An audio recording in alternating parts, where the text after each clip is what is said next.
trailer experiencing a tingle sensation with a 90 volts reading from the metal frame to ground suggests a significant electrical issue that needs immediate attention. There are several possible causes for this situation. Firstly, improper grounding could be the problem. Inspect the grounding rod at the electrical panel. Ensure it is properly driven into the ground, typically at least 8 feet, and is securely connected to the neutral bus bar within the panel. The grounding system is designed to provide a safe path for stray electrical current, and a compromised ground can lead to voltage on the trailer's frame. Check all electrical connections to the trailer frame.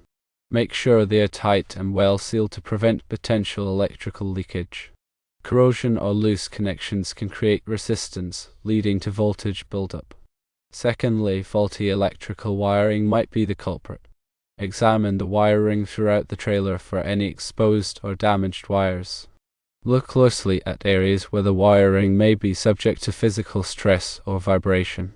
Replace or repair any damaged wires promptly to prevent current leakage and potential shock hazards. Check the electrical panel for any loose or overheated connections. These connections can degrade over time due to thermal cycling. Tighten or replace any faulty connections as needed to ensure a solid electrical path. Thirdly, faulty appliances or outlets can cause this issue. Test each appliance and outlet with a voltage tester or multimeter to identify any that are malfunctioning and causing electrical leakage. A process of elimination will help isolate the problem. Disconnect or repair any faulty devices to prevent further current leakage and potential shocks. Check the GFCI outlets in the trailer. These outlets are designed to cut off power if they detect a ground fault, which can help prevent electric shocks. Test and reset any tripped GFCI outlets and replace any that are not functioning correctly. Fourthly, overhead power lines might be the source of the problem. Inspect the area around the trailer for any overhead power lines. If the trailer is parked too close to power lines, inductive coupling could occur, inducing electrical current into the metal frame. This is especially true with high voltage transmission lines. Move the trailer to a different location if necessary to increase the distance from any overhead power lines. Fifthly, electrostatic discharge might be a contributing factor. Static electricity can build up on the trailer's metal frame, especially in dry conditions. This is less likely to cause a sustained 90 volts reading, but it can contribute to the tingling sensation. Consider using an anti-static spray or mat to reduce the buildup of static electricity on the trailer's frame and surrounding areas. When performing any electrical work, adhere to strict safety precautions. Always disconnect the trailer from the power source before performing any electrical work. This will prevent accidental shocks or electrocution. Use insulated tools specifically designed for electrical work. These tools will provide an extra layer of protection against electrical shock. Wear appropriate safety gear, including rubber gloves and eye protection. This will help to protect you from electrical hazards. If you are not qualified to perform electrical work, do not attempt to repair any electrical issues yourself. Contact a licensed electrician to diagnose and repair the problem. Electrical work can be dangerous, and it is always best to leave it to the professionals. Here's a more detailed breakdown of the steps you can take to troubleshoot this issue.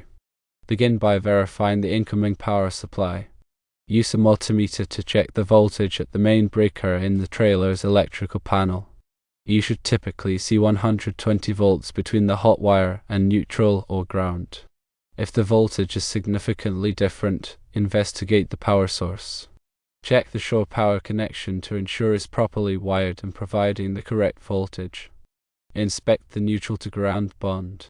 In a properly wired system, the neutral and ground conductors are bonded together at the main electrical panel.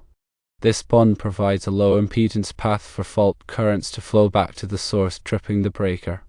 Verify that this bond is intact and secure. Use a multimeter to check the resistance between the neutral and ground bus bars in the electrical panel. It should be close to 0 ohms. Perform an insulation resistance test. Use a megometer, also known as a megger, to test the insulation resistance of the wiring in the trailer. This test applies a high voltage, typically 500 or 1000 volts, to the wiring and measures the current that leaks through the insulation. Low insulation resistance indicates damaged or deteriorated wiring. Test each circuit separately by disconnecting it from the breaker and neutral bus bar. The insulation resistance should be several megaohms or higher. Check for ground faults. Use a clamp meter to measure the current flowing on the ground wire. In a properly functioning circuit, the ground wire should only carry current during a fault. If you measure significant current on the ground wire, it indicates a ground fault. Use a process of elimination to identify the faulty circuit or appliance. Disconnect appliances one by one and monitor the current on the ground wire until it disappears. Inspect the grounding electrode system. The grounding electrode system typically consists of a grounding rod or plate that is buried in the earth.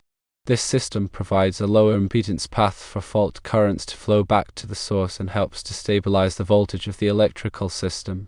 Inspect the grounding rod or plate to ensure it is in good condition and properly connected to the grounding conductor. The grounding conductor should be sized according to the National Electrical Code, NEC, Table 250.66, based on the size of the service entrance conductors. Verify the grounding electrode resistance. Use a ground resistance tester to measure the resistance of the grounding electrode system.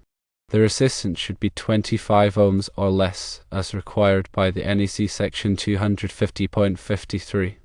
If the resistance is higher than 25 ohms, you may need to install additional grounding electrodes or improve the existing grounding system.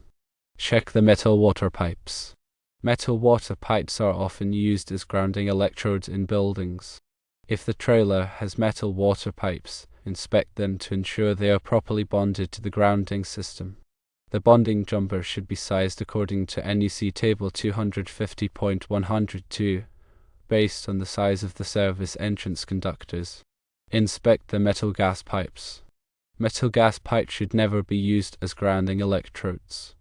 However, they should be bonded to the grounding system to prevent them from becoming energized during a fault. The bonding jumper should be sized according to NEC section 250.104.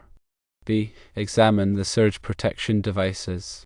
Surge protection devices, SPDs, are designed to protect electrical equipment from voltage surges. If the trailer has SPD, inspect them to ensure they are functioning properly. SPD can degrade over time due to repeated surges. Test the GFCI breakers. GFCI breakers are designed to protect people from electric shock. They trip when they detect a ground fault. Test each GFCI breaker monthly to ensure it is functioning properly. Press the test button on the GFCI breaker. The breaker should trip immediately. If the breaker does not trip, it should be replaced. Check the arc fault circuit interrupter size. SIs are designed to protect against fires caused by arcing faults. They trip when they detect an arcing fault. Test each SI breaker monthly to ensure it is functioning properly. Press the test button on the SI breaker. The breaker should trip immediately. If the breaker does not trip, it should be replaced. Inspect the smoke detectors. Smoke detectors are designed to alert people to the presence of smoke. Test each smoke detector monthly to ensure it is functioning properly. Press the test button on the smoke detector. The alarm should sound immediately. If the alarm does not sound, the batteries should be replaced or the smoke detector should be replaced. Check the carbon monoxide detectors. Carbon monoxide detectors are designed to alert people to the presence of carbon monoxide, a deadly gas. Test each carbon monoxide detector monthly to ensure it is functioning properly. Press the test button on the carbon monoxide detector. The alarm should sound immediately. If the alarm does not sound, the battery should be replaced or the carbon monoxide detector should be replaced.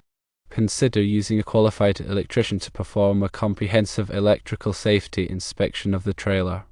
This inspection will identify any potential electrical hazards and ensure that the electrical system is safe and up to code. The electrician will check the wiring, grounding, bonding, and overcurrent protection devices. They will also test the GFCI and SI breakers and the smoke and carbon monoxide detectors. Remember, safety is always the top priority when working with electricity. If you are not comfortable performing any of these tasks, contact a licensed electrician. They have the knowledge, skills, and equipment to safely diagnose and repair electrical problems. Additionally, regularly inspect the trailer's electrical system. Look for any signs of damage or wear, such as frayed wires, cracked outlets, or loose connections. Address any issues promptly to prevent them from becoming more serious problems. Furthermore, consider the environment where the trailer is located. Factors such as moisture, temperature, and vibration can affect the electrical system. Take steps to protect the electrical system from these elements. Ensure that all electrical connections are properly sealed to prevent moisture from entering. Use appropriate wiring and components that are rated for the environment. These additional steps can help to maintain a safe and reliable electrical system. The NEC Article 550 covers mobile homes, manufactured homes, and mobile home parks. Article 551 addresses recreational vehicles and recreational vehicle parks. Adhering to these NEC guidelines is critical for safety and compliance. For example, NEC Section 550.16 outlines the requirements for wiring methods in mobile homes, while Section 551.47 covers the overcurrent protection for recreational vehicles. It's also important to differentiate between a mobile home and a recreational vehicle, as the NEC has different requirements for each. Mobile homes are typically designed for year-round living, while recreational vehicles are primarily intended for temporary or recreational use. Understanding these distinctions is crucial for applying the correct electrical codes. In addition to the NEC, local codes and regulations may also apply. Check with your local authorities to ensure that your trailer's electrical system complies with all applicable codes. This may involve obtaining permits and inspections. Ignoring local codes can result in fines or other penalties. Therefore, prioritize safety and consult with qualified professionals to address any electrical concerns in your trailer. A systematic approach and adherence to established codes and best practices are essential for ensuring a safe and reliable electrical system.